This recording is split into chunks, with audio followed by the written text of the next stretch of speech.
Le Rwanda, ce petit pays, regorge de talents incroyables. Et justement, donc, pour avoir parcouru le pays, tout ce que j'ai vécu et vu, ça serait un petit peu ingrat de le garder pour moi.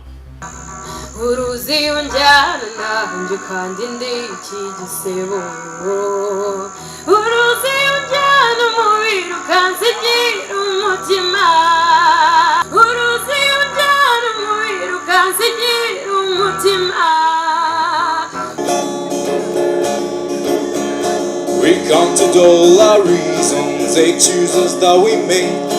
We found ourselves some treasure when going thrown away. Oh, what you waiting for now? What you waiting for? Twongere twishime mu karere kacu keza ka Bugesera. Au-delà du concept Rwanda Nziza, c'est toute la beauté du Rwanda qui est un peu cachée derrière les 1000 collines que l'on connaît. Et donc derrière chaque colline, il y a un talent magnifique et que même les Rwandais ignorent. Donc et c'est ça, c'est la lumière que je voulais mettre dessus en mettant en place ce festival. Donc qui est dédié aux artistes et tous les talents, mais amateurs.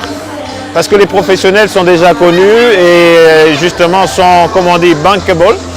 Et les amateurs ne le sont pas.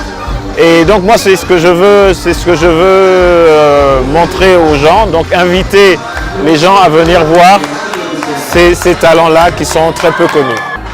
On a donc un plateau de chanteurs, de danseurs, de chanteurs traditionnels aussi, de danse traditionnelle, de danse moderne, de peintres, des sculpteurs, des fabricants de meubles avec des palettes et tout ça made in Rwanda. Nous avons des magiciens, il y a un spectacle aussi d'acrobates et c'est vraiment quelque chose. Alors ça fait 6 ans que je vis ici, mais on a toujours des spectacles, des chanteurs connus, des danses traditionnelles, mais c'est des groupes connus.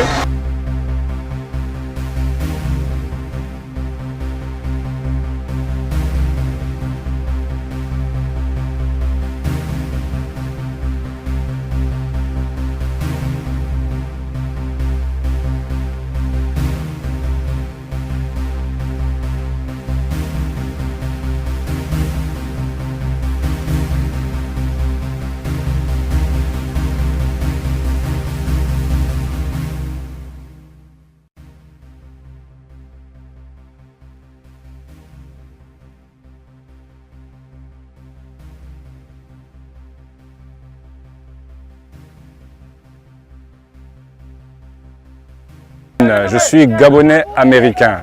C'est un petit peu compliqué, mais le Gabon et les États-Unis. Je suis venu aider du mieux que je peux, comme beaucoup d'autres personnes aussi, sont venus en volontariat.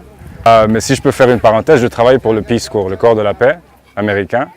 Et en temps libre, je vaque à d'autres activités, notamment des activités qui représentent ZAN, mais en volontariat. Parce que c'est une bonne chose, c'est une bonne cause, c'est vraiment un bon message et c'est tout un plaisir.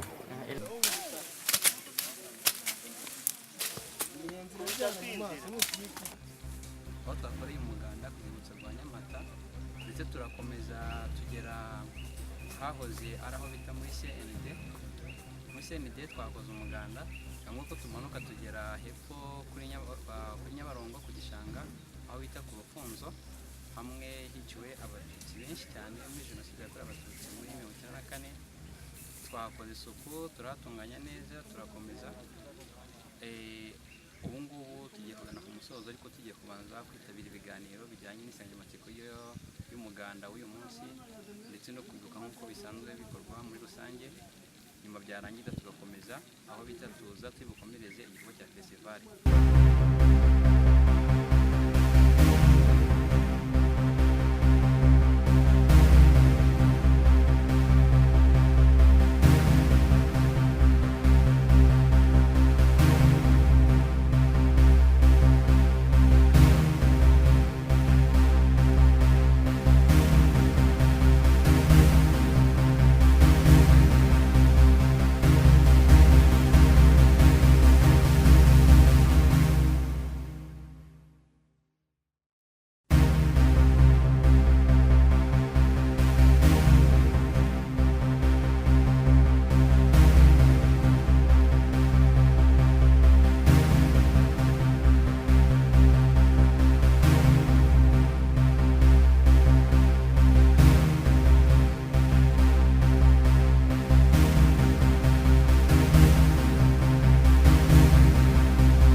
First of all, I will tell you, this is made in Rwanda.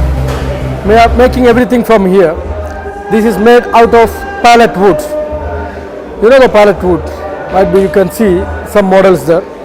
So we are making everything out of pallet wood right now, and we have many types of furniture. We are doing interior and outdoor furniture, and also we do some projects also, like what you can say, like kids playground, the playground, and something like that. These are our main projects. It is we are using very heavy types of woods, and it will not damage soon, and we are giving guarantee for our product.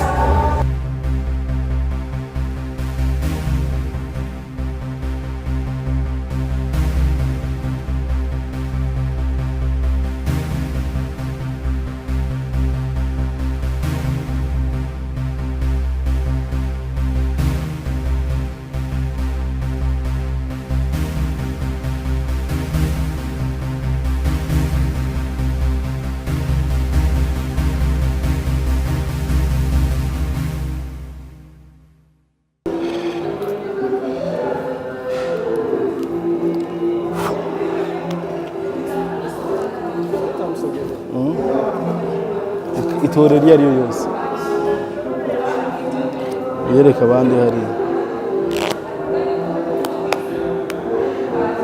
Bon, neza ngira ndayisubize indani gusa. Okay, amaducange uraceka neza mu mutwe ni kandi si ariko ngira hera ngize ukuboko kwawe gutya, ngize gucyanye gusa ya karata yawe kiduga size dufise umugwi w'aba magiciens bane bitwa aba Magic Gods ukorera i Burundi, ariko muri no minsi turi ngaha niyo dukorera mu Rwanda. Yego, nta kibuza ko umuntu abimenya, bisaba kubikunda no kubigira nyene, ni nk'umwuga usanzwe. Hariya biyumvira ko biri mu by'uburozi. Nama mvuga nta burozi burimwo, ni illusion. Mu bisanzwe magie ntibaho, nta bintu by'ama esprit cyangwa ibyindi dukoresha, ni ubuhinga gusa na secret nyene tuba dufise niyo dukoresha, nta mashitani. Yego, nivyo.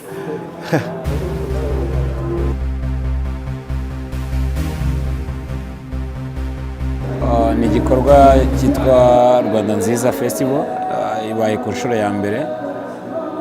Igikorwa twifuza cyajya kiba buri mwaka.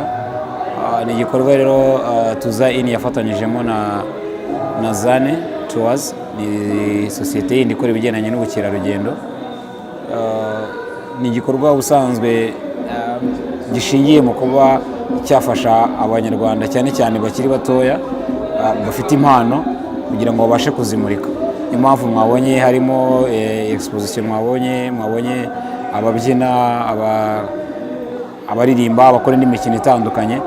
Ni uburyo rero twakozeho kugira ngo tube twafasha. Hari abana benshi bafite impano ariko badashobora kubona ubushobozi bwo kugira ngo bazigezeho abantu bazireba, adashobora kubona iyo media, adashobora kuba yatumira public, adashobora kuba yakodesha ahantu nka hoteli nka hano ngo abe yahakorera. Uburyo rero twakozeho kugira ngo tubafashe bo babashe, mu gihe twe dufite abantu batugana, abo bana babereke ibyo bashoboye, impano zabo, hanyuma noneho abashobora kubashyigikira, abashobora kubafasha babona aho babasanga. Rero nibaza yuko ubutumwa nabaha nuko turahari kugira ngo tubashyigikire, nabo impano zabo nibazishyire ahaboneka, nibazerekane, nibakore, batwereke ibyo bashobora gukora. Ibisigaye abantu bazabagana, ariko hari abantu bafata impano bakayipfukirana, akayigumana mu rugo, akitinya, akumva ntawe uzamumenya akora ko ari kure. We nakore, hanyuma iyo wakoze byanze bikunze ibikorwa agiye birivugira.